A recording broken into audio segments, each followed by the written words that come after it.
pessoal, tudo bem com vocês? Então, o intuito dessa videoaula é justamente a gente estudar um capítulo aí extremamente importante no nosso material, certo? O intuito da nossa aula, desse modo, é a gente fazer o estudo do capítulo 6 de Sociologia, que tem como temas principais a ideia de trabalho para dois sociólogos extremamente importantes, dois sociólogos clássicos. Entre eles nós temos Emile Durkheim e Karl Marx, ok?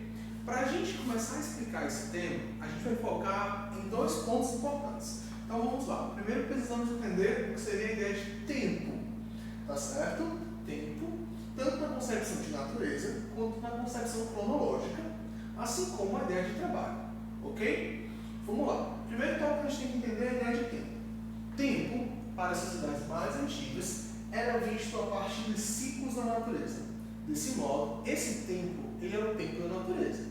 O tempo da natureza era a forma como as sociedades mais antigas se organizavam. As sociedades mais antigas, elas usavam o tempo de produção, a sua forma de se organizar, baseada nos ciclos da natureza. Se trabalha a partir do momento que o sol nasce e deixa os pares descansar quando o sol se põe. Ou seja, o tempo útil mesmo era baseado enquanto o sol estava aparente. De noite, a gente tira para descansar. A noite não é lugar para trabalho. A noite não é espaço para trabalhar, para produzir. A noite é dedicada ao descanso. Enquanto houvesse luz do sol, é o tempo para trabalhar. Há também um ponto interessante desse processo aí, que é eu produzo, eu desenvolvo, eu cuido do meu ambiente a partir do momento que eu entendo que está se transformando. As sociedades mais antigas, elas viam na natureza o tempo exato para trabalhar e quando produzir.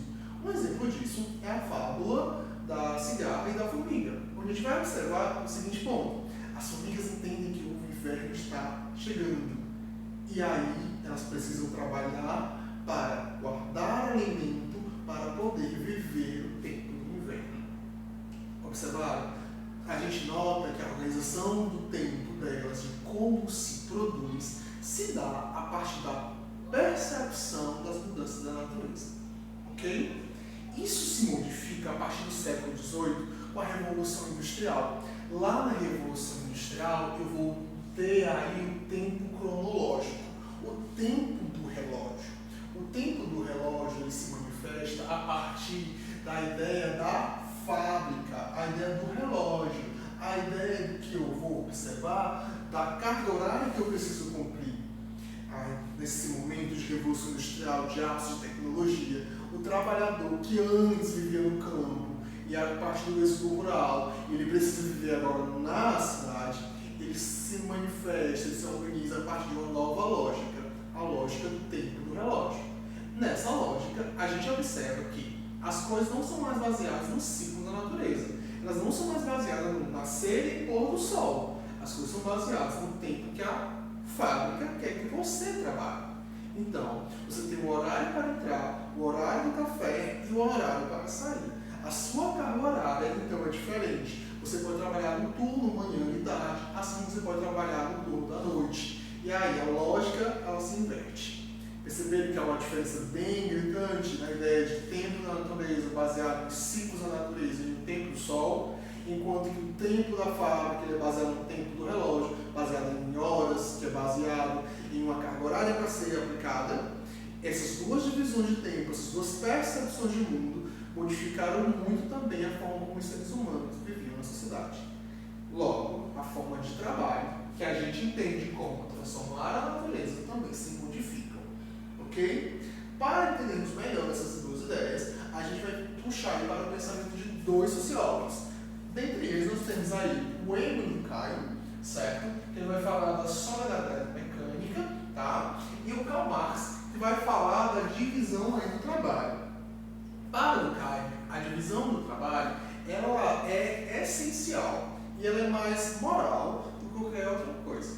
Ela é mais sobre agir corretamente, saber se socializar do que qualquer outra coisa. Para Durkheim, essa ideia se dá através das solidariedades. Solidariedade mecânica é aquela que acontece em organizações mais coletivas, em sociedades mais rurais, sociedades mais simples. Nessas sociedades mais simples, a gente vai notar que há uma organização do todo. nessas organizações que há um baixo nível tecnológico, a vida comunitária ela é mais intensa. E aí eu percebo que o bem comum, o bem do coletivo, ele é melhor do que o bem individual. Não entendi. Para do Caio, nas sociedades a qual tem solidariedade mecânica, a ideia da competitividade é quase nula, porque o bem individual ele não é tão necessário quanto o bem coletivo. Beleza? Como assim, Flávio? Para do Caio, o bem coletivo, ou seja, o bem da comunidade, ele supera as particularidades individuais. As necessidades individuais, elas são superadas em prol do bem da coletividade, em prol do bem da comunidade. A comunidade está bem, então os problemas individuais eles não têm necessidade. Um problema realmente necessário é o bem do coletivo, é o bem do grupo. Beleza? Enquanto isso, a gente vai observar que em sociedades mais complexas, sociedades na qual o nível tecnológico supera, a gente observa a seguinte situação.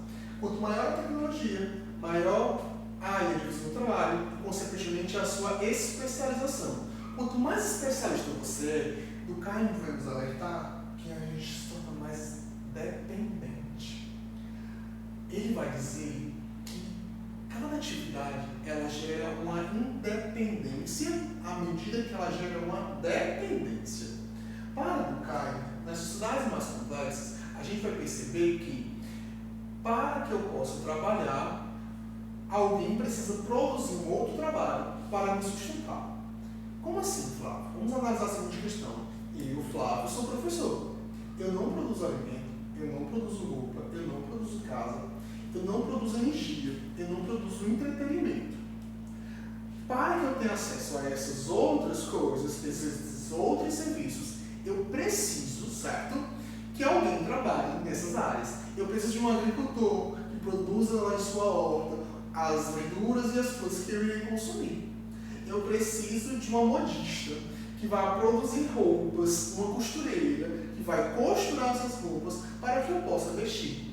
Eu preciso de um gari que limpa a cidade para que eu possa ir a ambientes limpos e saudáveis para ter entretenimento. Eu preciso de outras pessoas, de outros serviços, por mais que eu acredite não necessitar, eu preciso, dependo delas para que a minha vida tenha qualidade. Ou seja, para do Caio, quanto maior a complexidade da cidade, quanto mais complexa a sociedade, eu tenho uma forte interdependência. À medida que eu dependo delas, essas pessoas também dependem de mim para que eu possa trabalhar na educação. Perceberam? Há uma relação de independência mútua, a qual as pessoas não percebem, mas ela existe. Beleza? Deu para entender aí o primeiro ponto, que é o pensamento do Durkheim? O Marx, ele vai perceber uma outra questão. Karl Marx ele vai dizer que essa divisão do trabalho ela é principalmente uma divisão entre o trabalho manual e o trabalho intelectual. Lá nas sociedades do tempo da natureza, as pessoas produziam tudo que elas necessitavam.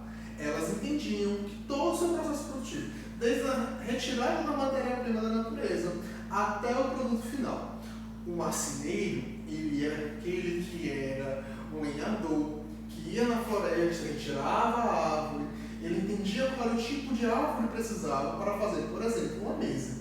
Era ele que cortava a árvore, era ele que lixava, cortava em pedaços, moldava e fazia aí a mesa. Ele compreendia todo esse processo que requer um trabalho intelectual. Na visão de Marx, certo? Quando eu entro no tempo fabril, no tempo da fábrica, no tempo cronológico, o tempo do relógio, essa concepção de mundo muda. E aí eu tenho uma divisão do trabalho físico, trabalho manual, e eu me torno tão especialista nesse trabalho que eu acabo entrando em um estado de, como posso pontuar, eu vou entrar em um ponto de trabalho de alienação. A alienação é você não compreender por completo o processo produtivo. É você não entender para que fim vai ter aquela sua atividade, qual é o intuito dela e que retorno aquilo ali vai dar para a sociedade. Certo? Vamos analisar aqui na visão do Marx. A visão do Marx vai falar que essa divisão do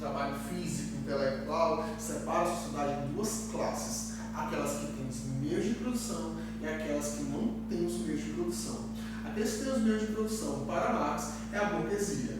É aqueles que são donos das fábricas, donos das ferramentas e donos da matéria-prima. Como eles não querem fazer o trabalho físico, pois eles acabam assumindo trabalho intelectual, trabalho contemplativo, certo? Eles contratam pessoas que não têm essas coisas, que não têm esses instrumentos, não têm essa matéria-prima, não têm a fábrica para produzir, para trabalhar. Essas pessoas transformam essa matéria-prima em um produto, mas elas não entendem para que isso, elas não entendem de que forma que vai impactar a sociedade. Essas pessoas são os operários.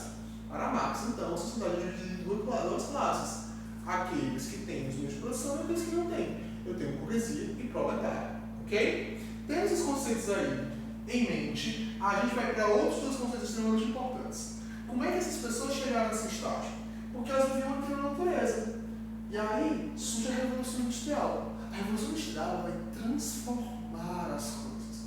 Com a Revolução Industrial, a gente vai perceber o avanço tecnológico. Então, se antes eu tinha vários camponeses coletando grãos, agora não preciso de outros camponeses. Eu tenho uma máquina que faz esse processo para mim. Se antes eu precisava, por exemplo, de um computador que conta várias moedas para mim, agora eu tenho uma máquina que, ao pesar aquela quantidade de moedas, vai me dar o exato valor. Eu tenho uma máquina que vai contar cédulas, que vai me retirar a funcionalidade de alguém para contar essas cédulas. Percebeu a ideia? A máquina, aos poucos, ela começa a substituir alguém. Esse processo nós vamos chamar de mecanização, que é quando eu tenho uma substituição de um sujeito que trabalha por uma máquina. Beleza? Se ele não tem onde trabalhar, ele consequentemente vai sair daquele lugar e vai buscar emprego em outro lugar. Se antes ele tinha emprego no campo e vivia baseado no tempo da natureza, agora, ao perder emprego para uma máquina, ele vai buscar emprego na cidade. Eu tenho aí um êxodo rural muito forte, descendo do campo para a cidade muito forte, certo? Chegando na cidade, ele vai se sujeitar a qualquer emprego e a qualquer salário. Porque se ele não se sujeitar a isso, ele talvez não consiga se tornar empregado. Não tendo dinheiro para sustentar, ele vai acabar sofrendo a miséria. Beleza? E aí, Marx vai pontuar para a gente um segundo conceito extremamente importante para a nossa aula, que é o conceito de mais-valia. Para entendermos a mais-valia, preciso que vocês observem justamente esse desenho. Para Marx, a gente, como vai trabalhar, a gente tem uma carga horária, que é justamente o tempo que você tem que ficar na fábrica, o tempo que você tem que estar trabalhando, prestando um serviço, certo? Por aquele tempo que você está trabalhando, você recebe um salário. Aquele salário, certo? Ele é resultado de um processo de exploração. Como é que esse processo de exploração acontece? Para Marx, esse processo acontece da seguinte maneira. Marx vai dizer que aquela carga horária, ela gera muito mais produto do que necessário para o salário. Ficou confuso? Vamos analisar. Marx vai dizer que em uma parte da sua carga horária, você já gerou produtos suficientes que poderão gerar o pagamento do seu salário. Que durante toda aquela parte ali, você já poderia estar de folga. Você já produziu sapatos de mais exemplo, que pagariam o seu salário. Você já produziu aula suficiente, por exemplo, que pagaria o seu salário. Você já produziu mercadoria suficiente que já pagou o seu salário daquele mês. Porém, a sua carga horária ainda não acabou. Você ainda precisa de mais tempo para fechar a sua carga horária. Digamos que você trabalha manhã e tarde. Digamos que das 7 até as 3 horas da tarde, você já trabalhou o suficiente, você já produziu mercadoria suficiente, certo? Para pagar aí o seu salário. Porém, a sua carga horária é até 5 horas da tarde.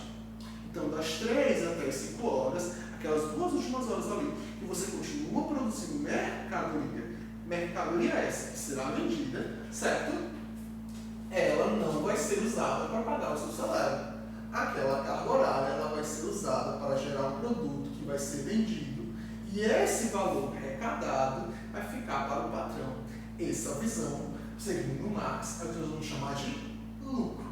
Então, mais-valia para Marx é justamente perceber que o lucro do patrão é resultado do excedente produzido dentro da sua carga horária, mas esse excedente não lhe dá retorno salarial, dá apenas lucro para o patrão. Ok? Espero que esse vídeo possa ajudar a entender um pouco mais esse capítulo e o pensamento desses dois sociólogos e ter uma visão maior sobre o conceito de tempo e trabalho. Beleza? Bons estudos, dá uma revisada aí no capítulo e uma boa prova.